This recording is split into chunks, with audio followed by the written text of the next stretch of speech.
কোন ওসিলায় কাউকে কবুল করবে কেউ জানে না। আল্লাহর হাবিব সাল্লাল্লাহু আলাইহি ওয়াসাল্লাম এক সাহাবীর ইন্তেকাল হয়ে গেছে। অন্যান্য সাহাবায়ে কেরামদের বললেন, চলো তার জানাজা নামাজে অংশগ্রহণ করি। আল্লাহর হাবিব সাল্লাল্লাহু আলাইহি ওয়াসাল্লামের চারপাশে যেই সাহাবারা বসা, সবাই আপত্তি করলো, ইয়া রাসূলুল্লাহ, যেই লোকটা মারা গেছে এই লোকটা সব থেকে খারাপ ছিল, ওই লোকটার ভালো আমল ছিল না, ওই লোকটা বদ আমলের মালিক ছিলেন, কখনোই দেখি নাই কোনো ভালো আমল করতে। ইয়া রাসূলুল্লাহ, ওই লোকটার কাছে যাওয়ার দরকার নাই। আল্লাহর হাবিব বললেন, আমি যা দেখছি যা বুঝছি তোমরা দেখো নাই, তোমরা বুঝো নাই, চলো আগে জানাজার নামাজ সম্পন্ন করি। জানাজার নামাজ সারলেন, নামাজ শেষ হওয়ার পর দাফন কাফন শেষ করলেন। আল্লাহর হাবিব সাল্লাল্লাহু আলাইহি ওয়াসাল্লাম বললেন, সাহাবীরা রে চলো মাইয়েতের বাড়িতে যাই। মাইয়েতের বাড়িতে গেলেন, বাহির থেকে ডাক দিলেন, ঘরের ভিতরে কে আছো?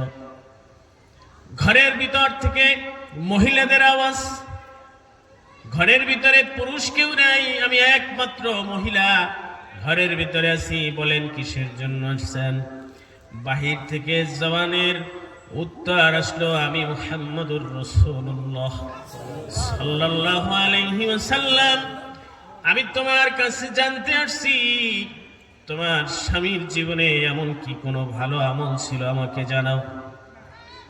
ভেতর থেকে উত্তর দিল, ইয়া রাসূলুল্লাহ, আমার জীবনে কোনোদিন দেখি নাই আমার স্বামী একটা ভালো কাজ করছে, কোনোদিন দেখি নাই একটা নেক আমল করছে, কোনোদিন দেখি নাই একটু নামাজে দাঁড়াইছে, ভালো কাজ করছে, আমার চোখে পড়ে নাই ইয়া রাসূলুল্লাহ। আল্লাহর হাবিব সাল্লাল্লাহু আলাইহি ওয়াসাল্লাম বললেন, আবারও ভালো মতো চিন্তা করে দেখো কোনো একটা ভালো কাজ তোমার দৃষ্টিতে পড়ছে কিনা। ভিতর থেকে স্ত্রী কিছুক্ষণ চুপ থেকে চিন্তা করে আবার বললেন, ইয়া রাসূলুল্লাহ, আমার যতদূর মনে পড়ে একটা রাত এমন গিয়েছিল যেই রাতে মুসলমানদের একটা কাফেলা আসছিল, রাতের আধারে তাঁবু কাটছে, ওখানে রাত্রি যাপন করার জন্য সকলে প্রস্তুতি নিচ্ছে।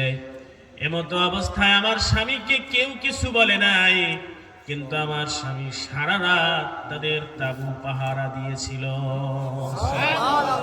আল্লাহর হাবিব সাল্লাল্লাহু আলাইহি ওয়াসাল্লাম বলেন, এই মানুষটার একটা রাতের নিছক আল্লাহর জন্য এই আমলটা করার কারণে রব্বুল আলামিন জীবনের সব গুনাহগুলো মাফ করে দিয়েছে।